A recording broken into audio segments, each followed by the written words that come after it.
At the age of 8, she became an S-level ability user without dispute, thanks to her super healing ability and terrifying telekinesis. Her one who stood in her way of escape survived. All were eliminated. When Director Lolo arrived, the research institute was a horrific sight. Chased by the organization, the witch finally fainted on a remote rural farm. The farmer found her and took her home. After a doctor's examination, it was confirmed that she was not in life-threatening condition, but she seemed to have suffered severe psychological trauma and lost all her memories. Whether she could recover was unknown. They thought she was a gift from God. Just as Mary hesitated whether to take in this girl with an unknown background unexpectedly, the unconscious girl instinctively held her hand. This gesture deeply touched Mary, so they decided to adopt the girl and named her Allison. 10 years later, Allison had grown up. No reason. Father John incurred huge debts because of this, and finally had to sell all the cattle at a loss. To make matters worse, Mary was diagnosed with Alzheimer's disease and needed a lot of medical expenses. Although life at home was tight, the adoptive parents still loved Allison wholeheartedly, till she successfully advanced to the national finals. However, on the day the program aired, the expressions of Allison's adoptive parents gradually turned from joy to worry. They knew clearly that what their daughter displayed was not magic at all, but extraordinary superpowers. They were even more worried that the television exposure would bring potential danger to their daughter.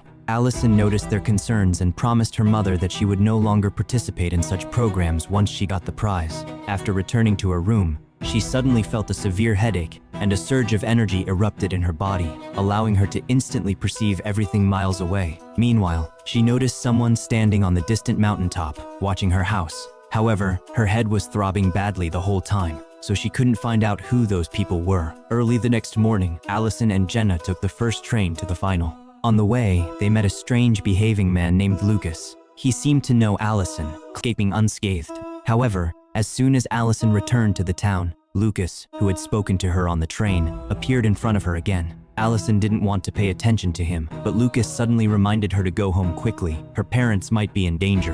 After hearing what Lucas said, Allison rushed home like crazy. But when she got home, she found her father playing chess with Jenna's father safe and sound. Seeing this, Allison's worried heart finally calmed down. But she soon realized that Lucas would not threaten her with her parents for no reason, and she faintly felt that something bad was going to happen.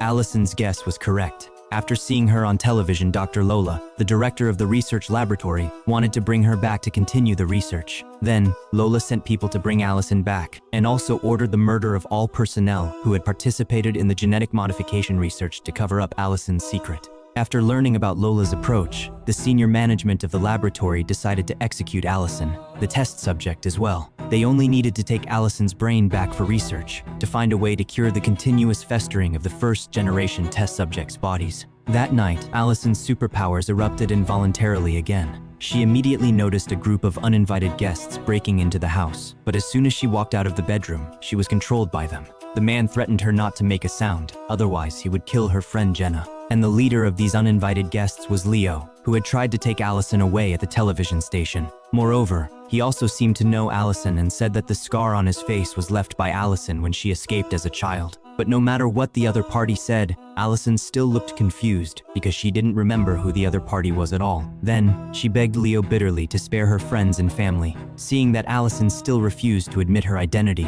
Leo ordered his men to attack Jenna. But just as they were about to attack Jenna, she eliminated all the enemies in the room. Jenna beside her was too scared to speak and her body shrank back involuntarily. However, before Allison could explain, Lucas suddenly appeared at her house. At this moment, he finally confirmed Allison's identity as the witch. Jenna, who had gradually calmed down, tried to defend Allison, insisting that she was just an ordinary person. She never received systematic study, but she could steadily get the first place in the whole grade in exams. Besides studying, whether it was singing or painting, she could learn it naturally after listening once. How could she be just an ordinary person? It had a fatal flaw. If their violent genes were not suppressed by drugs, they would eventually die of brain explosion.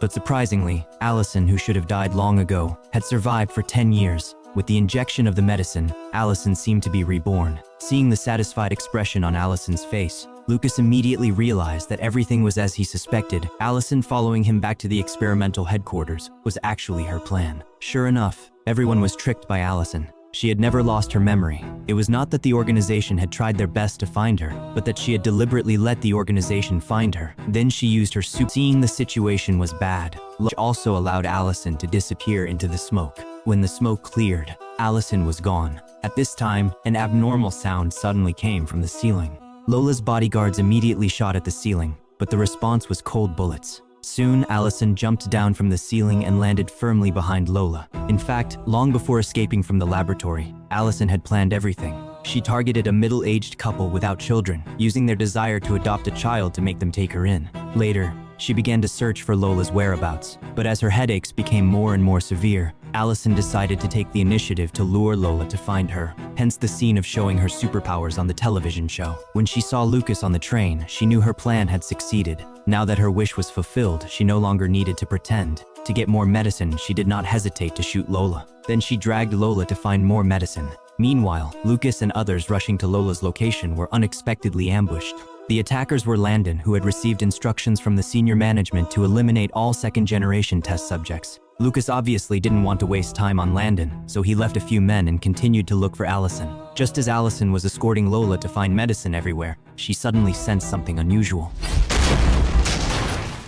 Lucas no longer hid his strength at this moment. Now he had also become an S-level superpower user like Allison. But in Allison's eyes, Lucas could reach S level because that was his limit, while she was S level because S was the highest rating. Level. After all, Allison had super regeneration ability when she was 8 years old, and now she was even stronger. After Allison took down Landon, Lucas slowly recovered. But he no longer chose to fight Allison. The previous battle made him clear that the gap in their strength was insurmountable, so he took out the medicine to lure Allison, and told her that the other medicine was in the safe in the control room, trying to distract Allison, while the A-level test subjects got up to sneak attack her.